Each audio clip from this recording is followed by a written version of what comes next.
I'm going to review last week's sermon just a little bit. And remember, this is a third-part series, so if you want to catch the first one, I encourage you to go onto our YouTube channel. They're entitled The Wonderful World of Ellen White 1, 2, and then this one is entitled Ellen White, a Plagiarist. So when we look at the accusations or the objections against Ellen White, they kind of fall, these are categories that I kind of came up with here.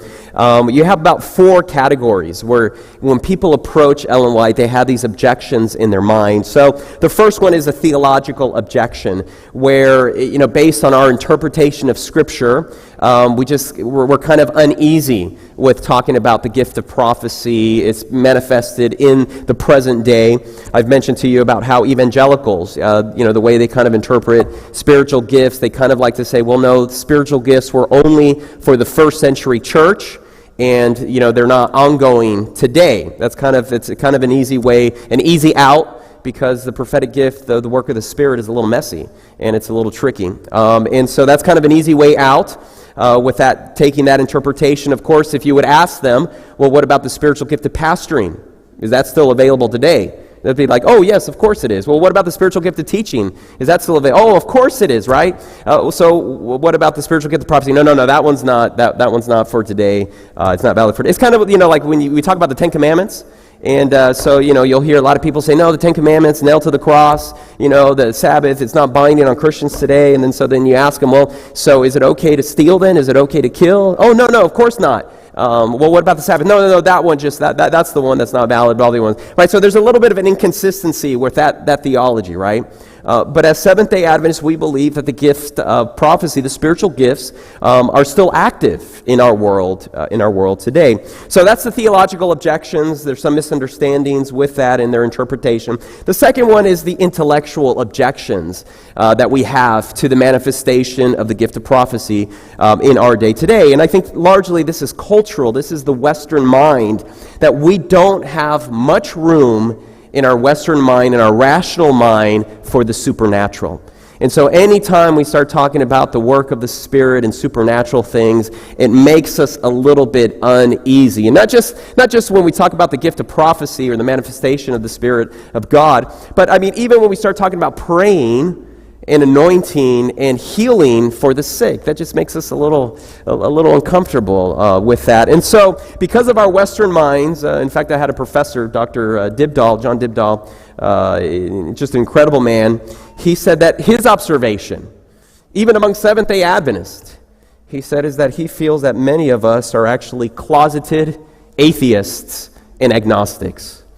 We say we believe, but then when it comes to actually believing, we're kind of like, I don't know, that makes me feel a little bit uncomfortable there.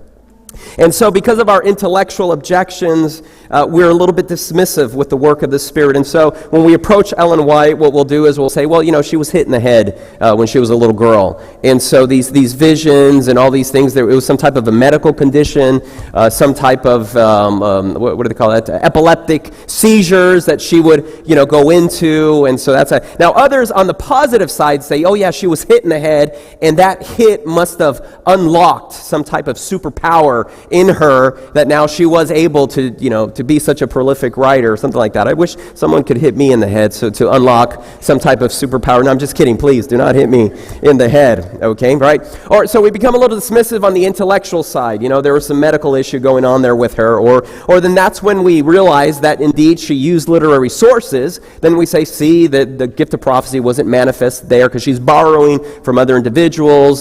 She's a plagiarist. We'll talk about that. And then they may even say, well, see, look at some of the things that she says aren't true. And so I come back here to my Ellen White encyclopedia that I bought a few weeks ago. All right, it's an incredible resource. If you want to purchase that, I encourage you to do that. And there is a chapter here that is entitled 12 Controversial Statements on Ellen White. Now, I'll just go through this a little bit here. But did you know that Ellen White warns against wigs? I don't know if you know that or not, right? Wigs. And if you wear a wig, it could cause brain damage and even death. I don't know if you noticed that or not, all right? 12 controversial statements about Ellen White. See, and so the intellectual, objection would be like, that's ridiculous. Of course, wigs don't cause, brain damage and these kinds of things. Okay, she talks about toxic cosmetics. She talks about cheese. Let me see here. 12 controversial statements about Ellen White. Here's another one here. Let me see. Oh, yes, that you can get leprosy by eating pork. Who had ever heard about that? 12 controversial statements about Ellen White. Here's another one about this antediluvians and giant fossils. Here's another one about amalgamation between man and beast. Here is another one. Let me see here. Parents, maybe you want to close the ears of your children just for a little bit. And I don't know why people like to, they really just, I don't know if you've noticed the objections, they really like to get in on this one here, what Ellen White has to say about masturbation. All right? And so we approach this from an intellectual level and we say, see, the things that she says are not true. So that's the intellectual objection here.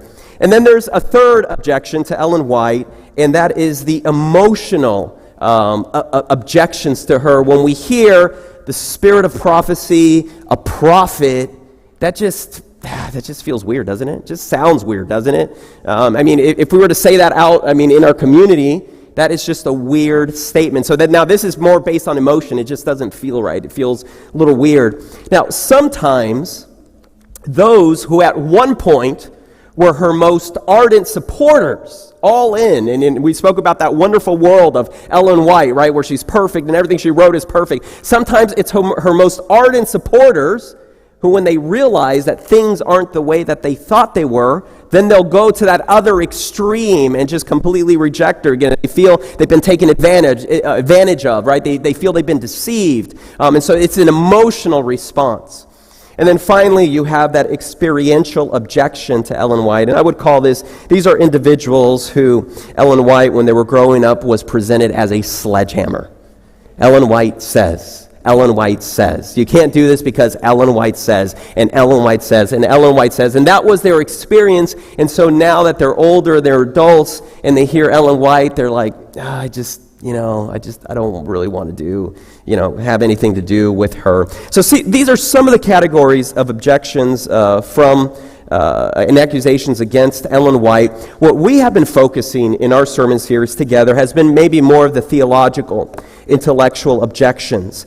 We spoke in our last sermon about the importance of being familiar with how God speaks to individuals, avoiding those unrealistic expectations. The perfect prophet, everything she ever wrote was perfect, inerrant, infallible, original. Everything she wrote was unique, received strictly only by divine revelation from God, that she's exhaustive in her interpretation of Scripture, divine commentator, the final word, fully authoritative in all matters. Right?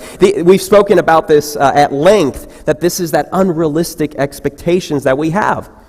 But what we've learned from Hebrews chapter 11 and chapter 1, Hebrews chapter 1 and verse 1, is that when God speaks to individuals, He does it in many and various ways through the prophets. You see, in our mind, we have this idea that everything, again, I think this is part of the challenge, that everything is through that direct divine revelation, so that the light comes from the throne of God, puts us in a trance, and then the person just starts writing just straight. That's not how it works. The Bible tells us here in Hebrews chapter 1 and verse 1 that there are many and various ways by which God speaks through the prophets and through the gift of prophecy. And so we highlighted some of those ways are in the Bible. Now, not all of these ways are used equally or as frequently. It seems that God uses some ways more than other ways, but we spoke about, for example, face-to-face. This is something special, how God spoke to Moses. Very few people would have that face-to-face encounter with the Lord.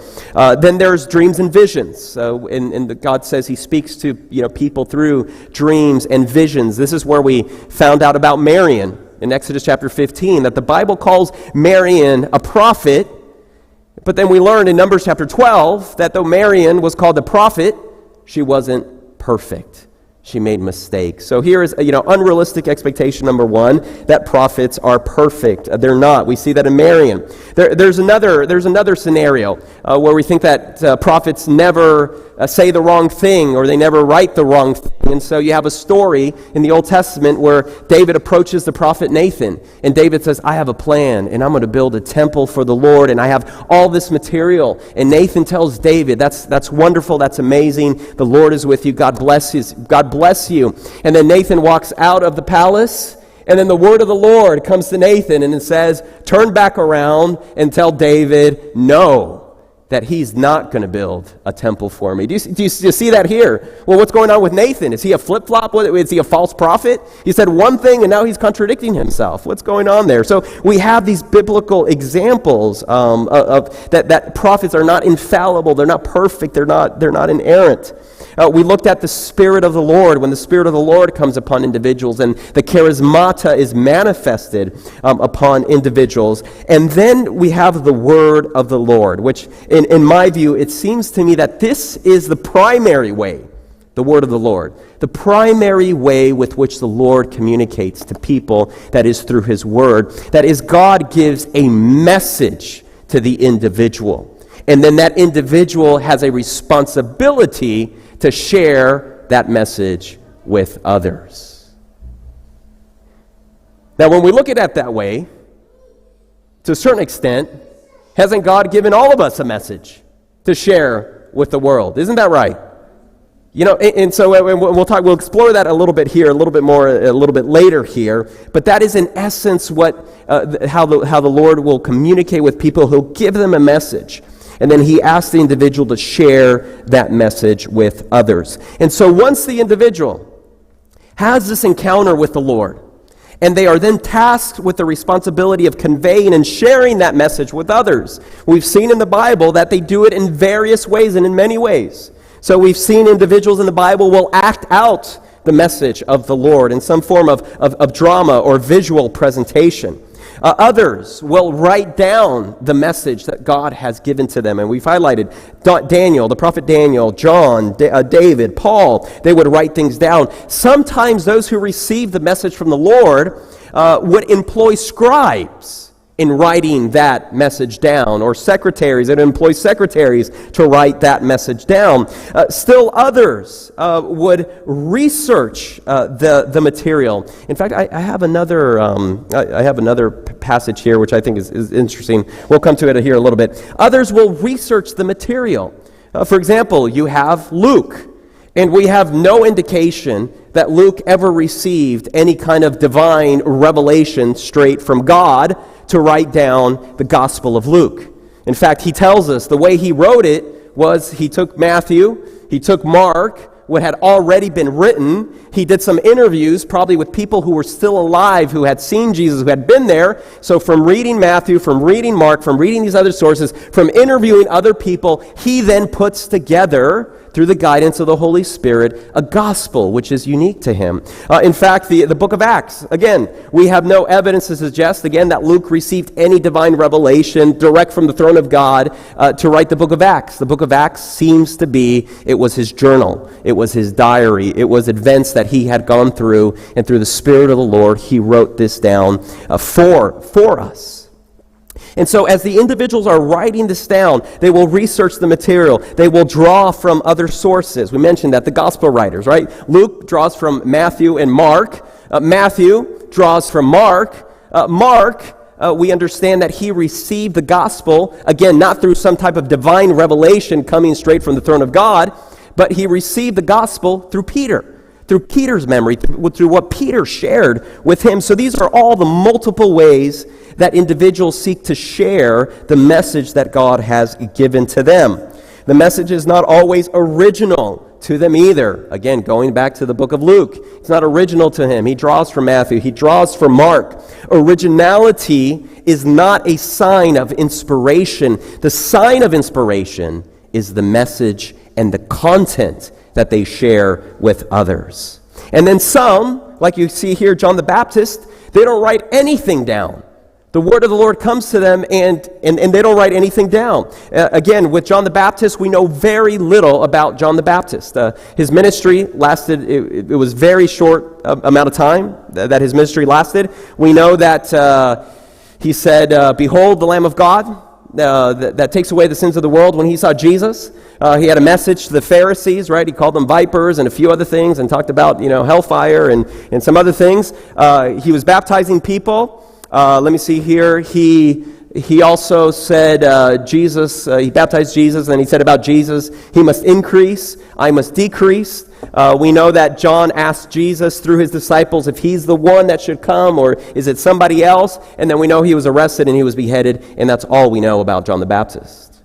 And yet when you ask Jesus about John the Baptist, Jesus says that of anyone that was ever born, John the Baptist is the greatest. And so we have this manifestation of individuals who receive the word of the Lord in the Old Testament, in the New Testament church. They never wrote anything down. We don't even know what their message was, but we know that the gift of prophecy manifested in their life. And so, how does all this apply to Ellen White? And when we say that we believe that the gift of prophecy was manifested in her life. So first of all, I want us to notice what she says about herself.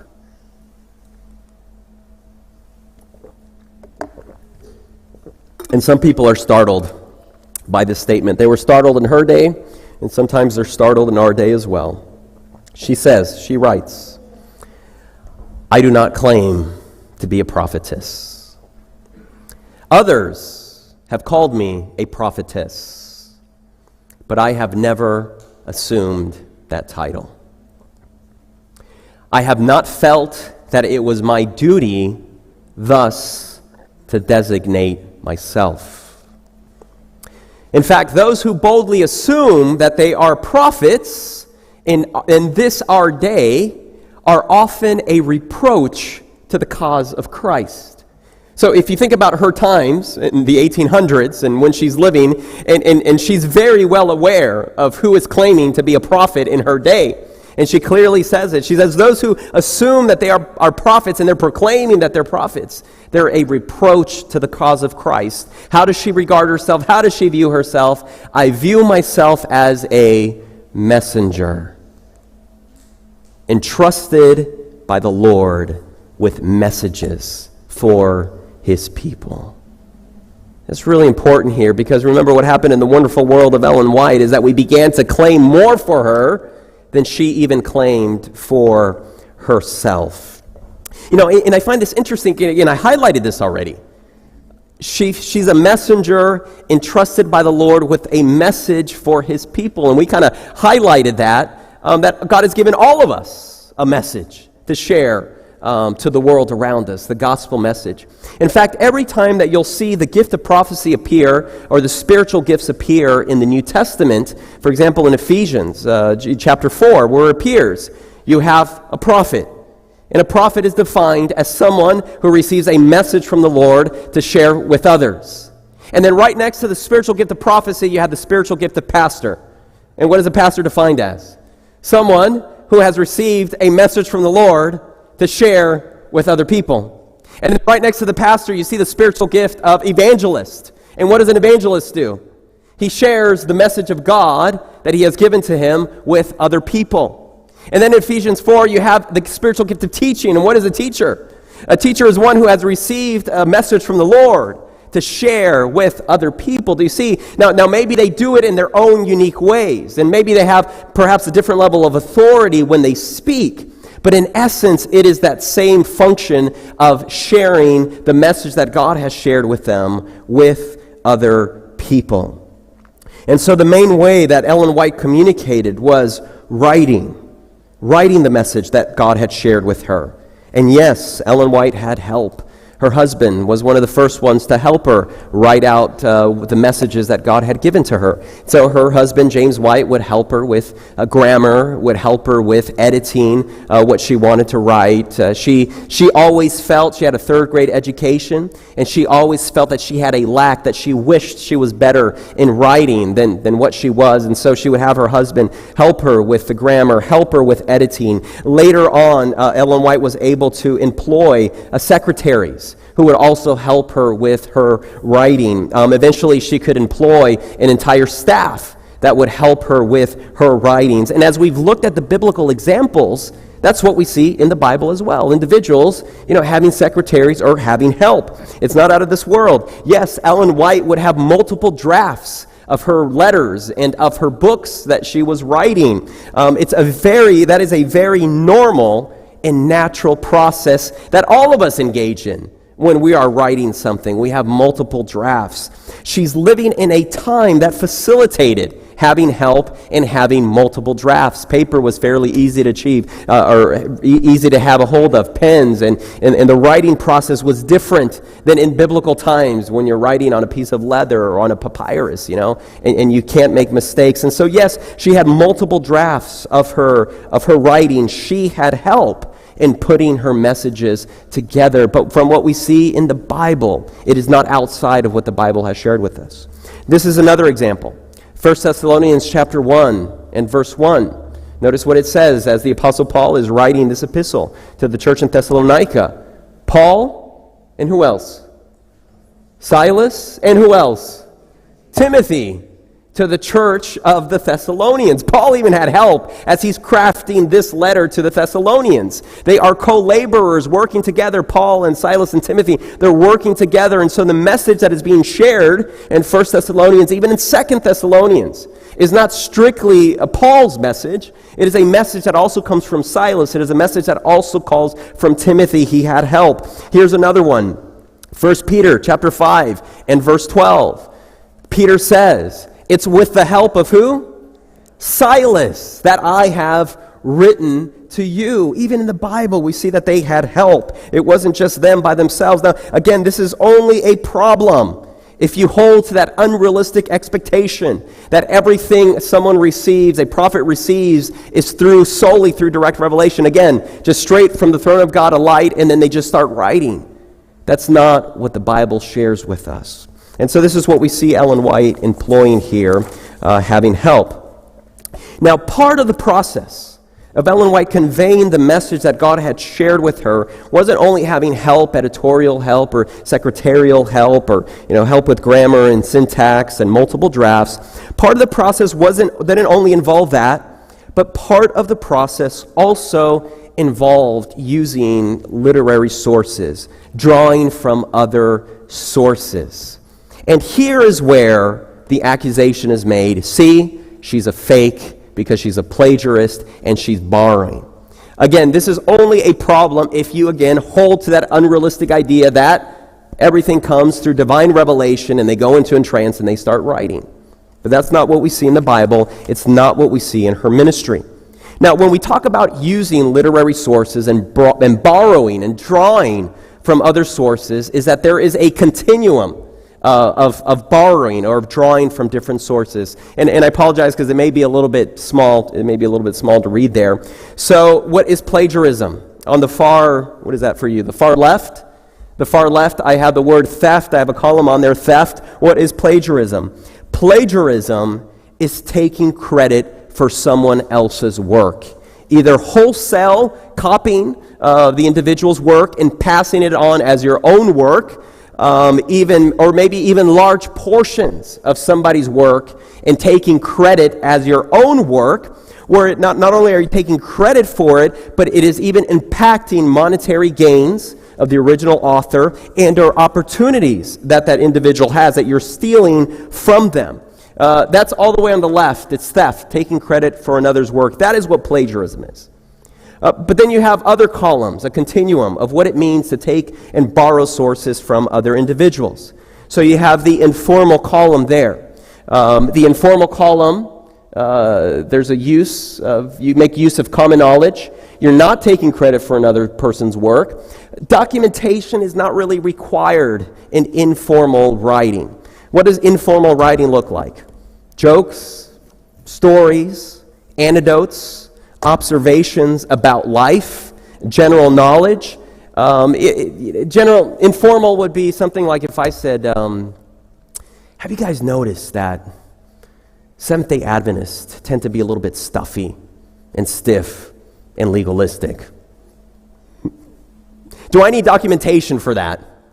How would you even go about documenting something like that, right? This is just some kind of general observation that I've made, that sometimes some churches are a little stiff, they're a little stuffy, some church members are legalistic, right? But how do you go about proving something like that, right? Not necessary, it's just an observation of life, it's informal, it's a conversation, it's something that we've just said. All right, no documentation necessarily needed on that one. Now, there's another column when we're talking about borrowing sources, and that is popular works and popular material. When you're writing popular literature or popular things, occasional documentation, you'll find occasional documentation to enhance the credibility of what you're trying to say, but it's not a matter of obligation, since the purpose of popular writing is not to prove, but it's to entertain. And so you'll have sources like fiction that fall into popular writings, or popular books, New York Times bestsellers, or whatever, there's all kinds of books out there. These are popular writings, fiction, children's books. They can put a little bit of documentation in there, but it's not really necessary. We'll read the book anyways, and we'll enjoy the book anyways. But now you keep moving further to the right. So you have theft, plagiarism on the far left, then informal, then popular, then serious writing or serious presentations. And these are writings that are reliable and are influential. These are writings that you would depend on. They're not academic. We're not all the way on the right yet, but they are reliable. The purpose of this serious writing is to persuade, is to convince, is to convert, it's to help people. An example of this serious writing, I should say. How many of you have heard of John Maxwell and his laws of leadership, right? Okay, that would be considered, serious writing.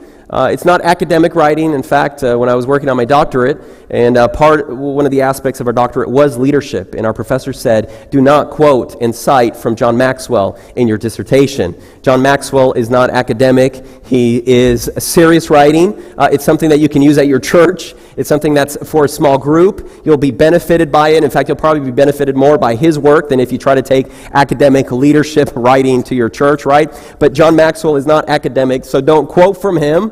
Not saying it's not helpful, but don't quote from it, okay? It's helpful, but it's not academic, all right? That would be an example of serious writing. Hopefully, another example of serious writing would be sermons. Hopefully, right? My sermons are reliable. Now, I don't need to document my sermons per se. Now, if you ask me, you're like, Pastor, where'd you get that? I can share that with you because, I do my homework on this, right? But I had a professor at seminary who said every single sermon should have footnotes and should have a bibliography at the end. All right, I think that's a little bit too much, but it is serious. Hopefully, my sermons are reliable and influential, but documentation is still not necessary. And then you have religious writings and you have devotional writings. And Ellen White's writings actually fall into this category of serious writing. It's not academic, but it's not popular and formal either. Documentation is helpful, but it's not necessary. And then finally, on that far right, you have academic writing. And those of you who have gone through academic writing, you know that there's even a scale within academic writing. You have levels to academic writing. You have the undergrad level, where you can cite, one or two things in, your 2 to 3 page paper, and it doesn't matter that the sources are from 1950. It's okay, or whatever it is, right? That's okay for undergrad.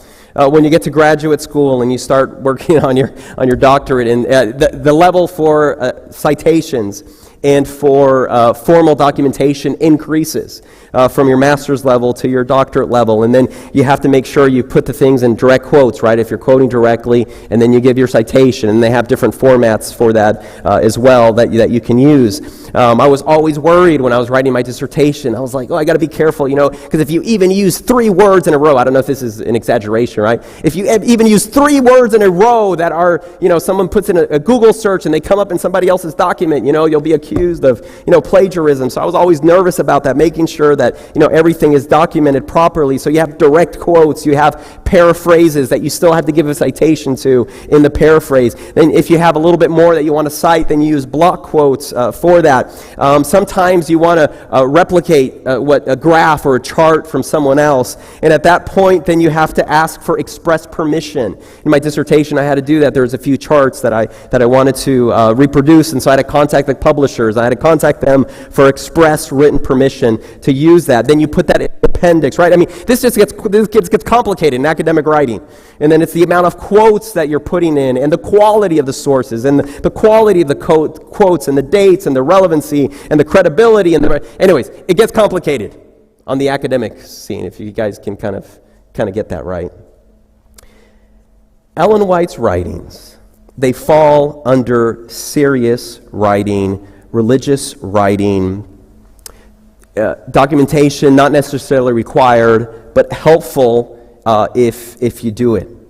Yes, Ellen White borrowed, but she borrowed no more than any of us borrow today when we have a document that we want to write. Are you following me here, Newport Richie?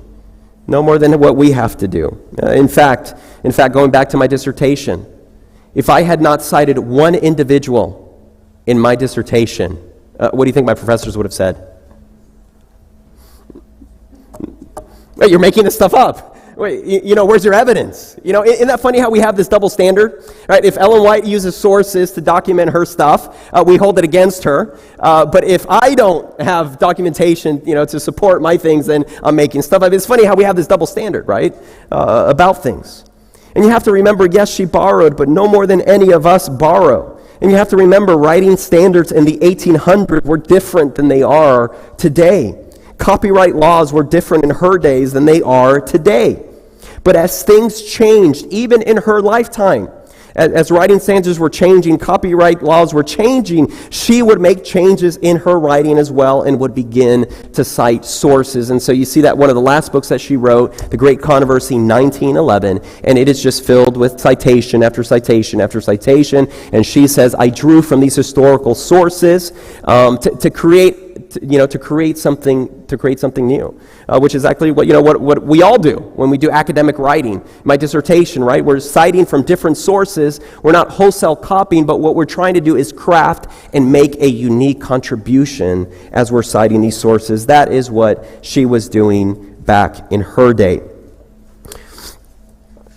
She's not wholesale copying other people's work and claiming credit for it. She's creating her own unique message, and that is the point. And this is only problematic for individuals who believe everything is divine revelation. They go into a trance and then they start writing. That's not what the Bible shares with us. It's not the model that we see. All right, now here's some of the more specific issues that came up. And this was in that Veltman study that lasted for 8 years, where they took random sampling from 15 chapters to see how much exactly she was borrowing and she was using. And so they said, at the result of this study committee, they noted that 31% of her sentences showed some type of dependency.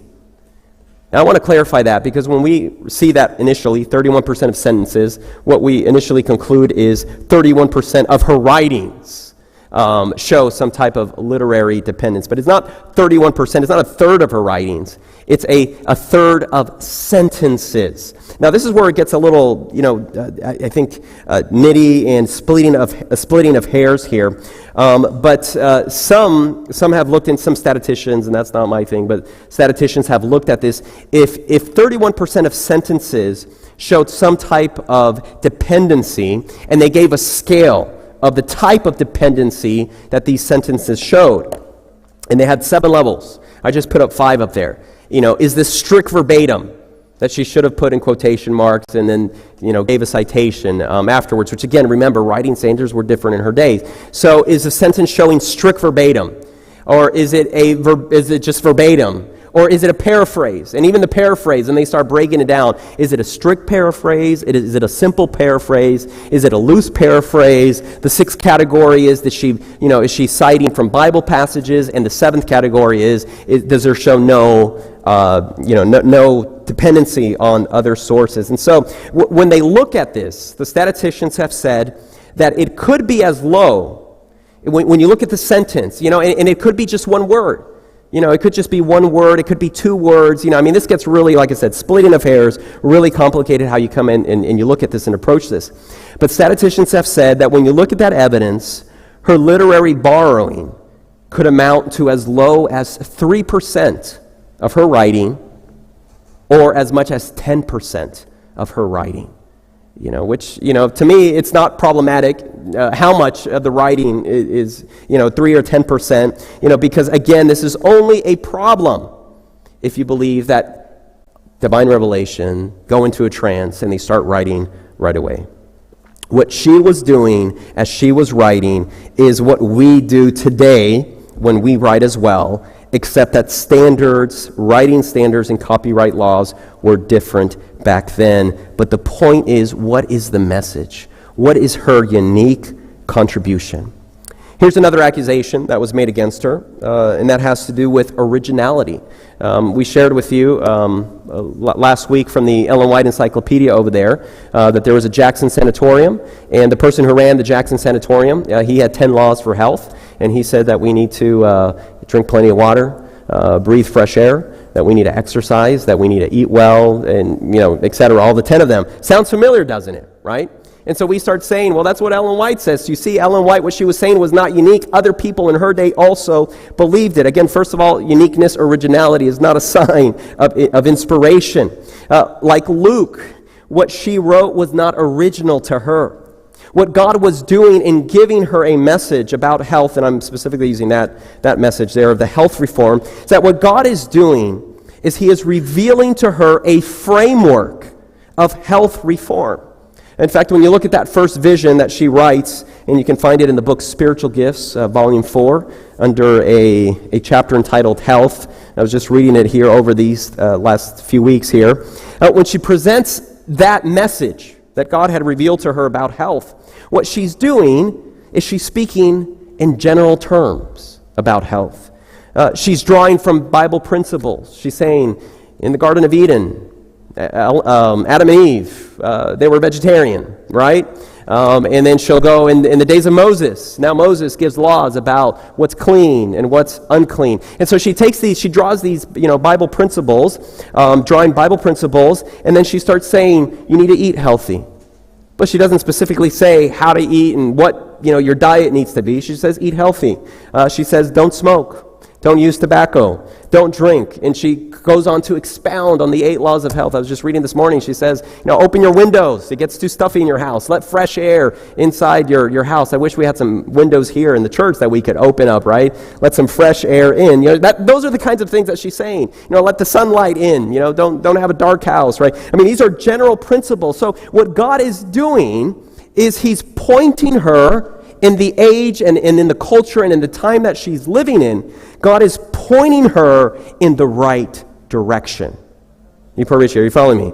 He's pointing her in the right direction. And if you remember the sermon that I preached about the 1800s and medical science in the 1800s, she's living in a time when medical knowledge was fairly low, where doctors were prescribing bloodletting, when doctors were prescribing mercury as a cure, when doctors were prescribing arsenic and strychnine as a medicine to get better.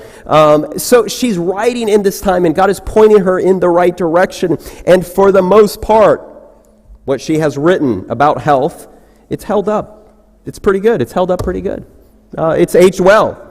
Some of the things maybe haven't aged as well. Some of the things that she says about cheese and the way cheese was produced back in the day, or she speaks about sickly cows. We have some regulations now that help with those things. Maybe they didn't age well. Cheese? Pun intended. Okay, all right. Maybe some of the things didn't age well, but cheese is still a high-fat food. It's still a high-sodium food.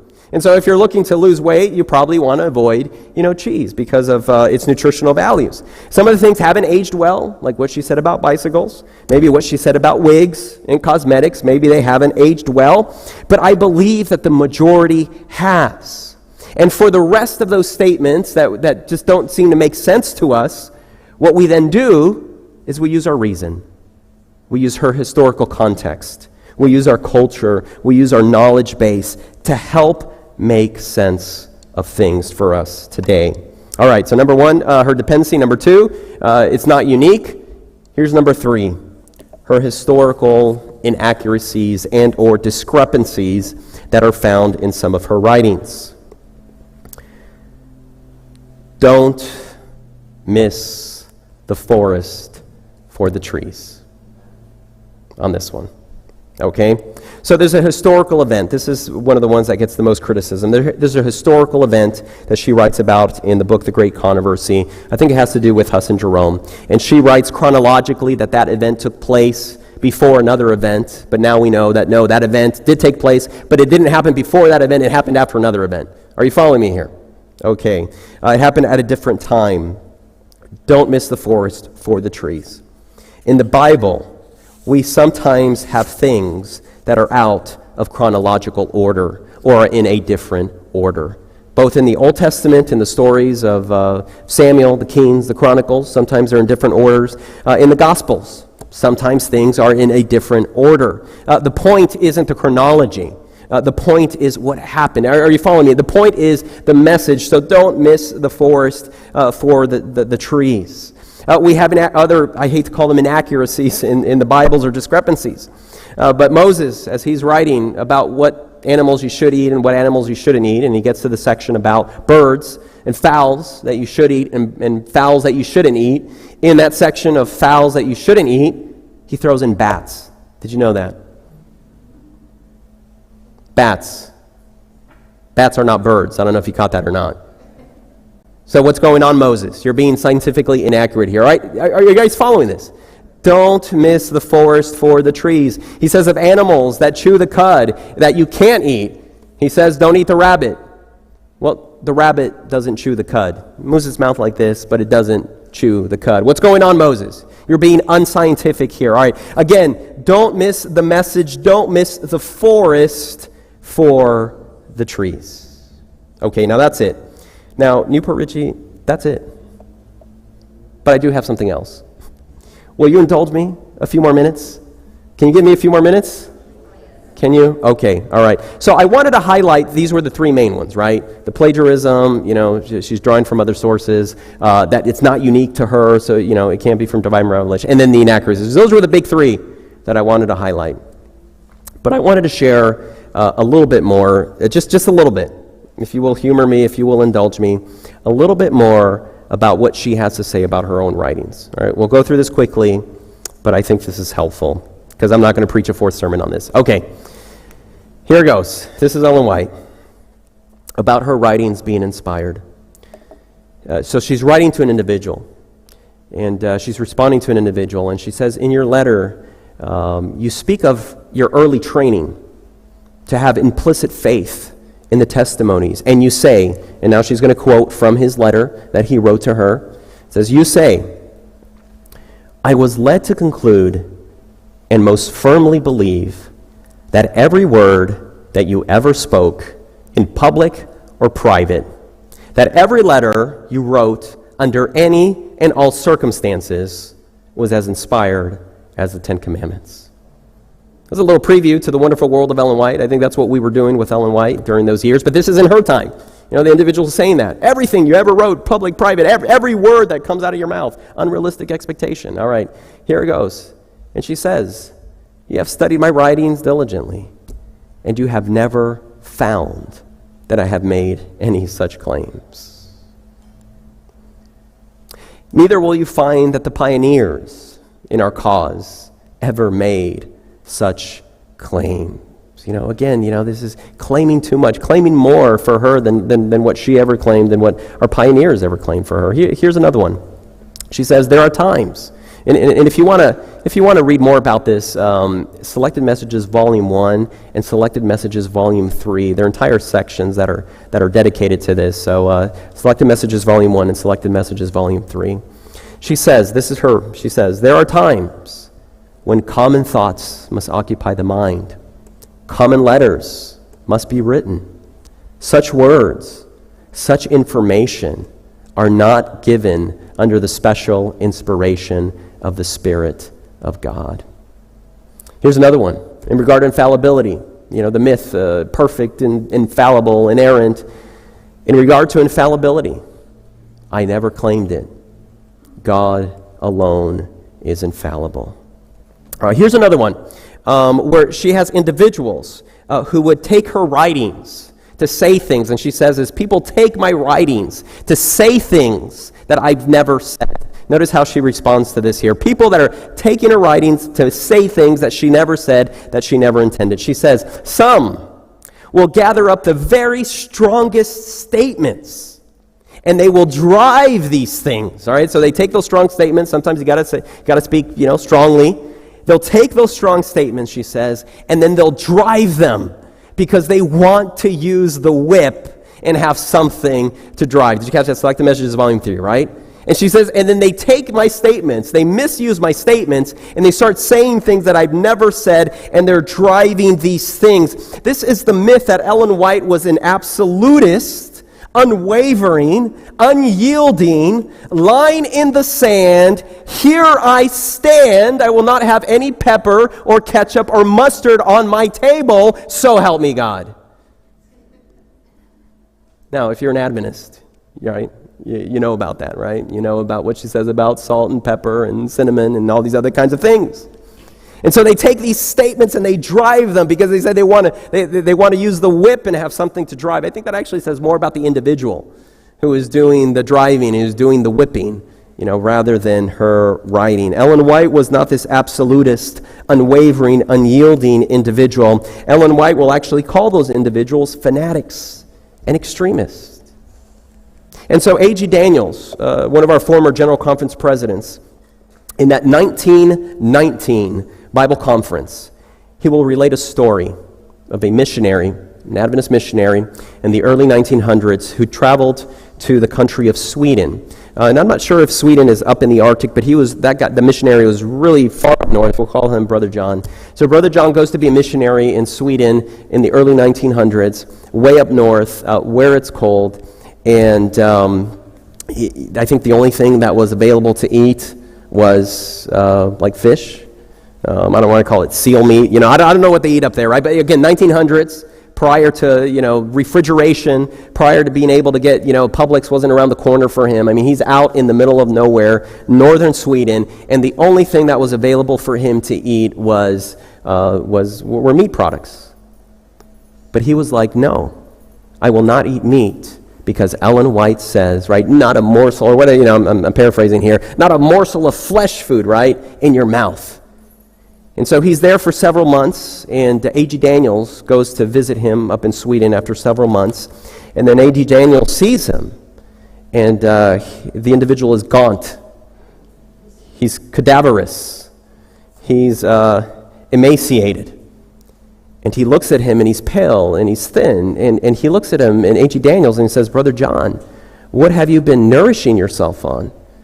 And he says, a lot of water and a lot of north wind.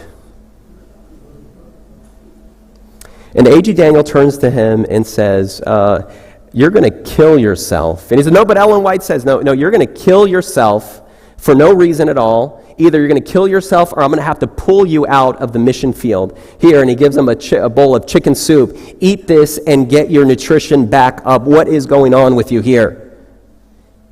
A.G. Daniels goes back to the United States and has a conversation with Ellen White and tells her about this experience of this gentleman, that because she wrote, right, not a morsel, flesh meat, nothing in your mouth. And so A.G. Daniels tells the story to Ellen White, and A.G. Daniels says that Ellen White responded, and she said, why don't people have any common sense? That interesting. And I can share more stories with you, right? But it's about time, it's about place, it's about context, it's about culture, it's about reason. All right, now this is going to be the last quote here that I share with you all. And I think this is actually a beautiful, graceful quote from Ellen White. This actually comes from two different places. I think it's Testimonies, Volume 1, and then I believe it's Testimonies, Volume 5, I'm not sure. But she writes about this, and she says, look at this one here. Regarding people who have objections to her writings, who, it's just kind of weird, they just can't take it in. She says, there's some who believe in the testimonies, and they have erred by urging them unduly upon others. The testimony would be the work of Ellen White, and she says they've erred. They are unduly urging this upon others. And then she mentions a specific place, and she says, there are some of God's children who doubted the visions, and they were skeptical about my ministry and about the manifestation of the Spirit of God. And she says, and they had sufficient cause to make them so. You see, Ellen White was understanding about it. She understands it. She gets it. You start talking about prophecy, you start talking about prophets. She gets that it's weird. And she says, these are good people, children of God, but they had doubts about the ministry, and they had sufficient cause to make them so, and it's okay. Have you ever met an Adventist that doesn't, right? Doesn't really, Ellen White, they just kind of don't get along too well, right? Have you ever met an Adventist like that? Ellen White's okay with that. Notice what she says. Such should not be deprived of the benefits and the privileges of the church. Isn't that interesting? I find it interesting, especially because as Adventists, we turned Ellen White into a fundamental statement of belief. I think she would be uncomfortable with that. She says there's some people who don't believe it, they're skeptical. She's all right with that. She says, don't deprive them of the benefits and the privileges of the church. She says such individuals should not be set aside. Isn't that interesting? Sometimes it seems we're a little more zealous for Ellen White than even Ellen White was zealous for herself. Isn't that fascinating? All right, Newport Richie. So this is the point. Don't quench the Spirit. Don't despise prophecies. Test all things, prove all things, hold fast that which is good. I believe in the spiritual gift of prophecy. I believe that the gift of prophecy was manifested in the life and ministry of Ellen White. The church, the Seventh-day Adventist Church, also believes that this was a gift that was manifested in her ministry. I've looked at the evidence against it, and I just highlighted 3, but I've looked at the evidence against it. It doesn't convince me. Is she inerrant? No. Is she infallible? No. We can go down the list of unrealistic expectations. Do her writings carry authority? Yes. Are her writings insightful? Yes. Is there a blessing if you'll read her writings? Yes. And so I encourage you, Newport Richie, reacquaint yourselves with this amazing woman and with her writings. And I believe that as you do so, individually you will be blessed, and our church will be blessed as well.